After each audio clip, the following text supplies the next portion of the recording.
Hello students, I'm your SSC teacher Sonu Kosana, and today we are going to read the second part of the chapter our constitution. Okay, let's start. Let us try and understand what we mean by this through two constant, contrasting situations in the recent history of Nepal, a country that borders India on the north. आओ दो इन विरोधाभासी घटनाओं से समझते हैं कि भारत के उत्तर में एक जो देश है नेपाल, उसकी दो विरोधाभासी स्थितियों के हिसाब से रिसेंट हिस्ट्री को समझते हैं, अभी ताज़े इतिहास को समझते हैं। India on until recently Nepal was a monarchy. अभी निकट भूतकाल तक नेपाल एक राजतंत्र था। The previous constitution of Nepal which had been adopted in 1990 reflect the fact that the final authority rested with the king. जो पिछला कॉन्स्टिट्यूशन था, संविधान था नेपाल का, उसमें जो कि 1990 में स्वीकार किया गया था, उसमें ये तथ्य रिफ्लेक्ट होता था, ये तथ्य उभर करके सामने आता था कि जो सबसे ऊंची अथॉरिटीज़ हैं, जो सबसे ऊंचे अधिकारी हैं, वो राजा के हिसाब से काम करेंगे। A people's movement in the Nepal fought for several decades to establish democracy. अब पीपल मूवमेंट, लोगों का आंदोलन चलता रहा, फॉर सेवरल डिकेड्स, बहुत दशकों तक, टू एस्टेब्लिश डेमोक्रेसी इस्टेब्लिश करने के लिए। And in 2006 they finally succeed in the putting an end to the powers of the king. और कब? 2006 में उन्होंने आखिरकार राजा की सत्ता का समापन कर दिया, राजा की सत्ता को समाप्त कर दिया। वे सफल हो गए राजा की सत्ता को समाप्त करने में 2006 में। The people had to write a new constitution to establish Nepal as a democracy. People had to write a new constitution to establish Nepal as a democracy. अगर लोगों को नेपाल को एक डेमोक्रेसी, एक लोकतंत्र बनाना था, तो उन्हें एक नया संविधान लिखना था।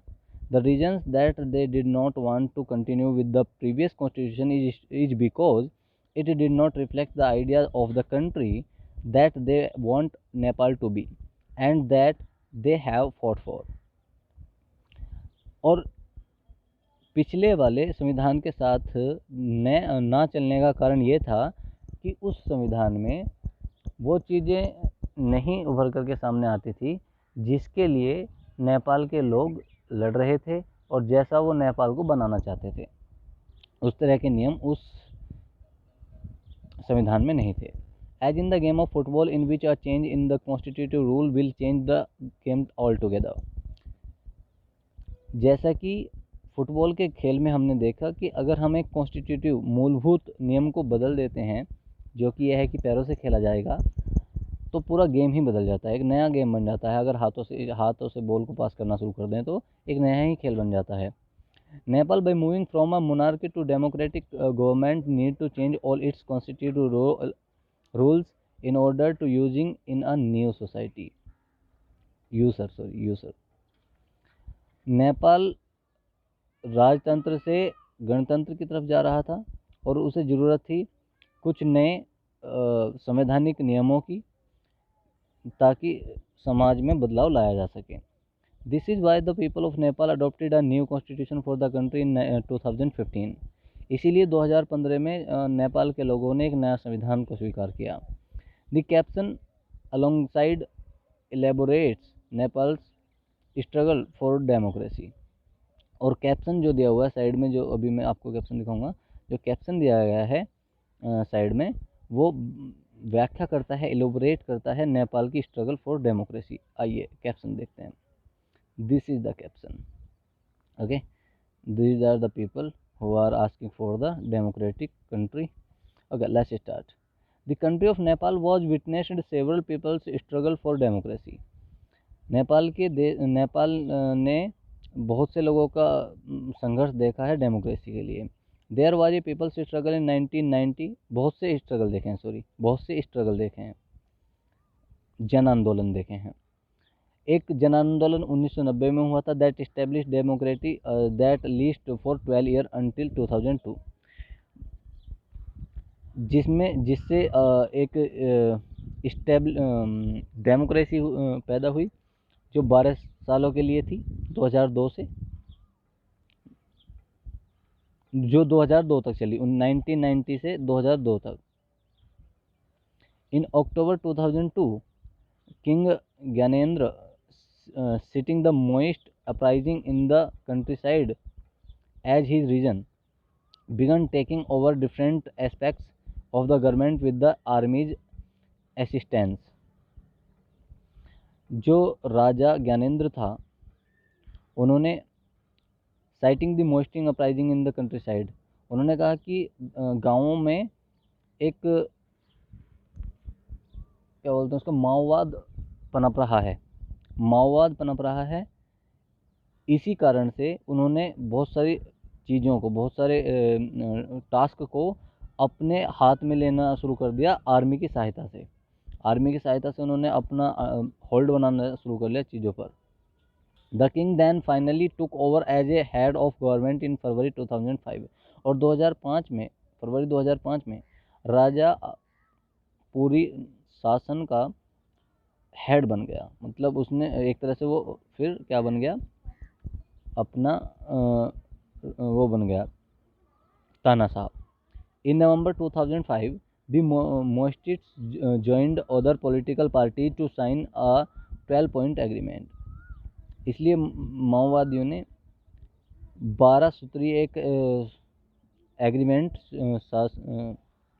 स्वीकार किया, साइन किया दूसरी पॉलिटिकल पार्टीज के साथ मिलकर के। This agreement signaled to the larger public an imminent return to democracy and peace. इस एग्रीमेंट में साइन किया गया कि जो पब्लिक के लिए था, बहुत मुक्केगी,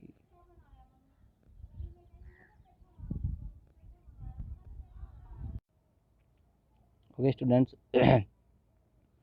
this agreement sign to the larger public agreement return to democracy and piece.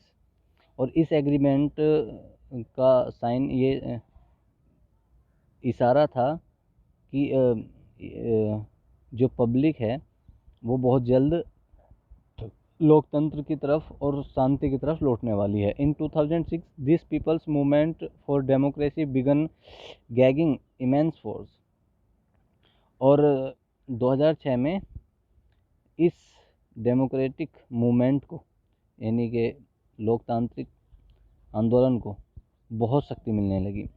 It repeatedly refuse the small concession that the king made, और जो राजा ने छोटी छोटी रियायतें दी थी उन्हें लोग अस्वीकार करने लगे। And finally in April 2006 the king restored the third parliament, और 2006 में आखिरकार राजा ने तीसरी संसद बनाई। And ask the political party to form a government, और जो पॉलिटिकल पार्टी थी उन्हें एक सरकार बनाने का आमंत्रण दिया। In 2008 Nepal become a democracy after abolishing the monarchy. 2008 में नेपाल एक डेमोक्रेसी बन गया मोनार्की से, जो मोनार्की से उभर करके आया था। The above photo show scenes from the peoples movement for democracy in 2006, और जो ऊपर मैंने अभी आपको फोटो दिखाया था वो 2006 में लोगों के द्वारा किया गया आंदोलन का फोटो है।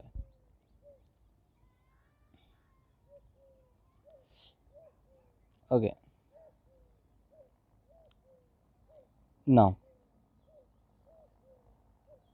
the second important purpose of constitution is to find the nature of country's political system. जो दूसरा important purpose है, उद्देश्य है of a constitution, एक constitution का, संविधान का, is to define the nature of a country's political system. वो है कि वहाँ के राजनीतिक तंत्र को डिफाइन करने का तरीका, डिफाइन करने का सिस्टम है।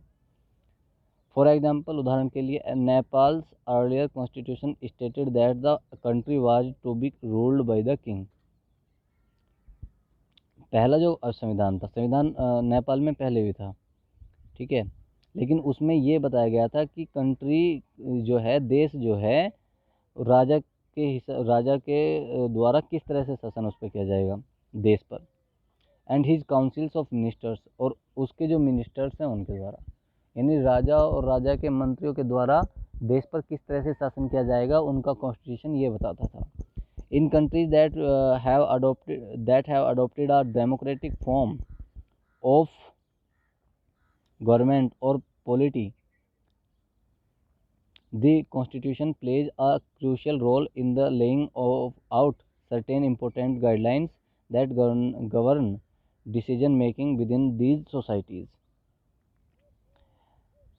हाँ, यस, उन देशों में जिन्होंने डेमोक्रेटिक फॉर्म को अपनाया हुआ है, यानी जो गणतांत्रिक हैं, जिनका शासन या जिनकी शासन व्यवस्था, तो वहाँ पर संविधान एक बहुत महत्वपूर्ण रोल, बहुत महत्वपूर्ण अदा करता है, रोल देता है, और कुछ निश्चित गाइडलाइंस प्रोवाइड करता है गवर्नमेंट को कि वो समाज के साथ किस तरह के निर्णय ले सकती है। इन अ डेमोक्रेसी, गणतंत्र में, वी चूज आवर लीडर, हम अपने नेताओं को चुनते हैं, so that they can exercise power responsibility on our behalf, ताकि वो हमारे बिहाफ पर, हमारी जगह, वो हमारी जगह पावर रेस्पॉन्सिबली, उस पावर को, उस शक्ति को दायित्व के रूप में पूरा करें।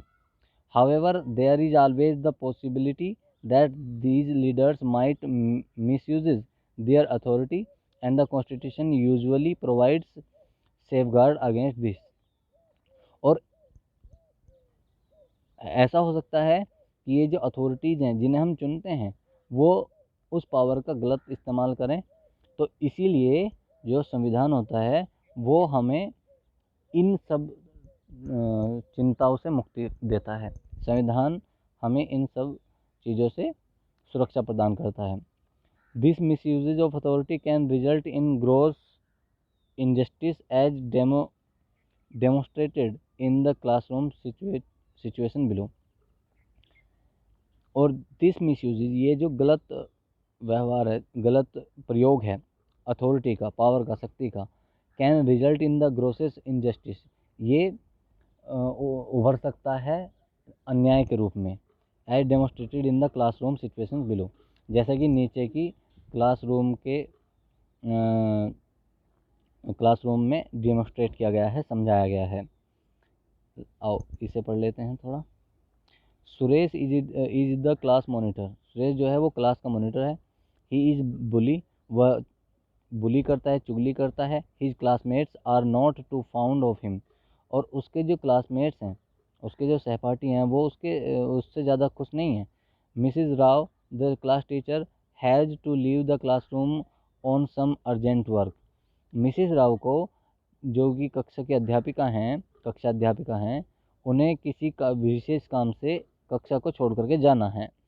She ask Suresh to mind the class, उसने सुरेश को क्लास का ध्यान रखने के लिए कहा। Suresh start picking on Anil, Suresh ने अनिल को छेड़ना स्टार्ट किया। Anil, today I am going to report you to Mrs Rao, मैं मिसिस राव से तुम्हारी शिकायत करने वाला हूँ अनिल आज। But what have I done, लेकिन मैंने किया क्या, अनिल पूछता है कि मैंने किया क्या है। When Mrs Rao return to the class, जब मिसिस राव क्लास में वापस आई। Ma'am, while you are away, जब आप बाहर थीं। Anil kept talking aloudly and disturbing the class, Anil जोर से बात कर रहा था और डिस्टर्ब कर रहा था क्लास को, परेशान कर रहा था। He would not listen to me, और वह मेरी बात नहीं मान रहा था। Anil, you will have to stay back after school, Anil तुम्हें स्कूल के बाद रुकना पड़ेगा। टुडे एंड आज, and write I will not disobey the class monitor 100 times, और आपको 100 बार लिख करके देना पड़ेगा कि मैं कक्षा के मॉनिटर की आज्ञा को अवहेलना नहीं करूँगा, मैं उसकी आज्ञा को मानूंगा, मैं उसकी बात मानूंगा। But ma'am did not do anything. लेकिन अनिल कहता है कि लेकिन मैम ने उसे धमका दिया कि कुछ मत बोलो। ओके स्टूडेंट्स, तो इस तरह से जो ये लड़का है सुरेश, उसने अपनी पावर का, अपनी अथॉरिटी का मिसयूज़ किया, है ना, गलत तरह से प्रयोग किया। इन डेमोक्रेटिक सोसाइटीज़ में the constitution often lay down rules and that guard against the misuse of authority by our political leaders.